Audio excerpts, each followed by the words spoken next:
എല്ലാവർക്കും നമസ്കാരം. ഇന്നത്തെ വീഡിയോയിൽ വളരെ എളുപ്പത്തിൽ ഉണ്ടാക്കാവുന്ന നല്ലൊരു സോഫ്റ്റ് ഉണ്ണിയപ്പത്തിൻ്റെ റെസിപ്പിയാണ് ചെയ്യുന്നത്. ഒരു 15 മിനിറ്റ് കൊണ്ടൊക്കെ നമുക്ക് ഈ ഈവനിങ് സ്നാക്ക് ഉണ്ടാക്കിയെടുക്കാം. അപ്പോൾ എങ്ങനെയാണ് എളുപ്പത്തിൽ ഈ ഉണ്ണിയപ്പം ഉണ്ടാക്കുന്നതെന്ന് നോക്കാം.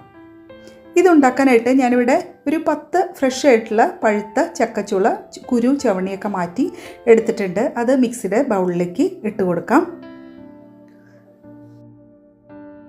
ഇനി മിക്സിയുടെ ജാറിലേക്ക് 50 ഗ്രാം ശർക്കര അരക്കപ്പ് വെള്ളത്തിൽ ഉരുക്കി അരിച്ച മിക്സും കൂടെ ഒഴിച്ചു കൊടുക്കാം.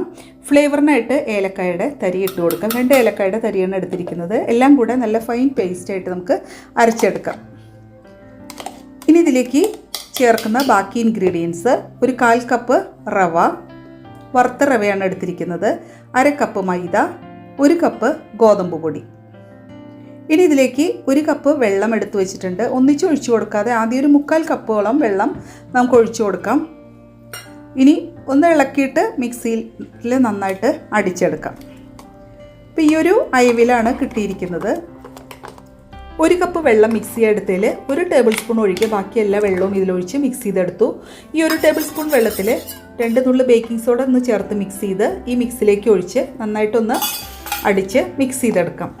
ഇൻസ്റ്റൻ്റായിട്ട് ഉണ്ടാക്കുന്ന ഉണ്ണിയപ്പം ആകുമ്പോൾ 2 നുള്ളു ബേക്കിംഗ് സോഡ ചേർക്കുമ്പോൾ നല്ല സോഫ്റ്റായിട്ട് കിട്ടും നമുക്ക് ഉണ്ണിയപ്പം. അപ്പോൾ ഈ ഒരു അയവിലാണ് മാവ് ഇരിക്കുന്നത്. ഇനി ഇതിലേക്ക് നിങ്ങൾക്ക് ഇഷ്ടമാണെങ്കിൽ തേങ്ങക്കൊത്ത് നെയ്യിൽ വറുത്ത് ചേർത്ത് കൊടുക്കാം. ഞാൻ പെട്ടെന്ന് ഉണ്ടാക്കിയെടുക്കുന്നതുകൊണ്ട് ഇതിലേക്ക് എള്ളും 1 ടേബിൾ സ്പൂൺ നെയ്യും ചേർത്ത് മിക്സ് ചെയ്യുന്നുള്ളൂ. ഇനി നന്നായിട്ടൊന്ന് ഇളക്കിയെടുക്കാം. നെയ്യിൽ തേങ്ങക്കൊത്ത് വറുത്ത് ചേർക്കുമ്പോൾ ഈ ഉണ്ണിയപ്പത്തിന് ഒരു പ്രത്യേക ടേസ്റ്റ് ആയിരിക്കും. ഞാൻ എളുപ്പത്തിൽ ഉണ്ടാക്കുന്ന ഉണ്ണിയപ്പം ആയതുകൊണ്ടാണ് തേങ്ങ വറുത്തിടാതിരിക്കുന്നത്. ഇനി മാവ് ഒരു 10 മിനിറ്റ് ഒന്ന് റെസ്റ്റ് ചെയ്തതിന് ശേഷം നമുക്ക് ഉണ്ണിയപ്പം ഉണ്ടാക്കാനായിട്ട് തുടങ്ങാം.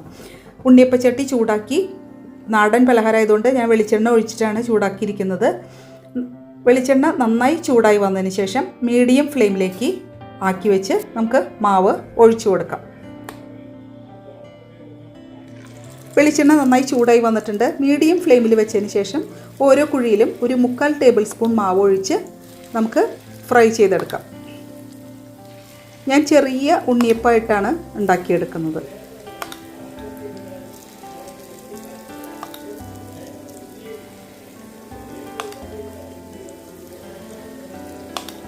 ഈ ഉണ്ണിയപ്പം ഓരോ സൈഡും ഫ്രൈ ആയി കിട്ടാനായിട്ട് ഒരു 4 മിനിറ്റൊക്കെ എടുക്കും. അപ്പോൾ 4 മിനിറ്റ് കഴിയുമ്പോൾ ഒരു സ്ക്യൂർ വെച്ച് നമുക്കിതൊന്ന് മറച്ചിട്ട് കൊടുക്കാം. ചൂട് കുറയുകയാണെങ്കിൽ ഇടയ്ക്കൊന്ന് ഫ്ലെയിം ഹൈ ആക്കി ഫ്രൈ ചെയ്തെടുക്കുക.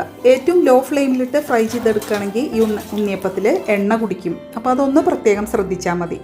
ചൂട് വളരെ കുറഞ്ഞു പോവുകയാണെങ്കിൽ ഇടയ്ക്കൊന്ന് ഹൈ ഫ്ലെയിമിലാക്കിയിട്ട് പിന്നെ മീഡിയം ഫ്ലെയിമിൽ വെച്ചാൽ മതി. അപ്പോൾ സ്ക്യൂർ വെച്ചിട്ട് ഉണ്ണിയപ്പം എല്ലാം മറച്ചിട്ട് കൊടുത്തിട്ടുണ്ട്.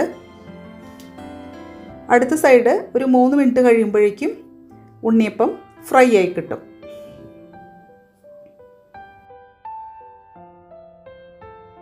ഉണ്ണിയപ്പം 2 സൈഡും ലൈറ്റ് ഗോൾഡൻ ബ്രൗൺ കളറായി വന്നു. ഇനി നമുക്ക് ഈ സ്ക്യൂർ കൊണ്ട് തന്നെ കുത്തിയെടുത്തിട്ട് ഒരു സ്ട്രെയിനറിലേക്ക് കൂടുതൽ എണ്ണ പോകാനായിട്ട് മാറ്റാം.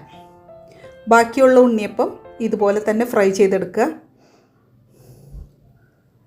ഈ ഒരു അളവിൽ ഉണ്ണിയപ്പം ഉണ്ടാക്കുമ്പോൾ, ചെറിയ ഉണ്ണിയപ്പമായിട്ട് ഉണ്ടാക്കിയെടുക്കുമ്പോൾ എനിക്ക് 33 ഉണ്ണിയപ്പമാണ് ഉണ്ടാക്കി എടുക്കാൻ പറ്റുക. ഒരു 15 മിനിറ്റ് കൊണ്ട് ഒക്കെ നമുക്ക് വീട്ടിൽ ഈ സോഫ്റ്റ് ഉണ്ണിയപ്പം ഉണ്ടാക്കാം. ചായ വയ്ക്കുന്നതിനും ഒരു 15 മിനിറ്റ് മുമ്പ് ഞാനിത് മിക്സ് ചെയ്ത് ഉണ്ടാക്കിയെടുത്തത്. എനിക്ക് ഈ ഉണ്ണിയപ്പം ചൂടോടെ തന്നെയാണ് കൂടുതൽ ഇഷ്ടമായത്. പിറ്റേ ദിവസം കഴിക്കുന്നതിനേക്കാളും ഒന്നും കൂടെ ടേസ്റ്റ് ഉണ്ടാക്കിയ ദിവസം തന്നെയായിരുന്നു. 2 ദിവസം പുറത്തിരുന്നാലും ഈ ഉണ്ണിയപ്പം കേടാവില്ല. നല്ല സോഫ്റ്റായിട്ടുള്ള ഉണ്ണിയപ്പമാണ് ചക്ക കൊണ്ടുള്ള ഈ ഉണ്ണിയപ്പം. എനിക്ക് പഴം വെച്ച് ഉണ്ടാക്കുന്നതിനും പേഴ്സണലി ചക്ക ഉണ്ണിയപ്പമാണ് ഒന്നും കൂടെ ഇഷ്ടമായത്. അപ്പോൾ ഇതുവരെ ആരും ട്രൈ ചെയ്തിട്ടില്ലെങ്കിൽ ഒന്ന് ട്രൈ ചെയ്ത് നോക്കുക. നല്ല നല്ല റെസിപ്പീസുമായി വീണ്ടും കാണാം. Thank you.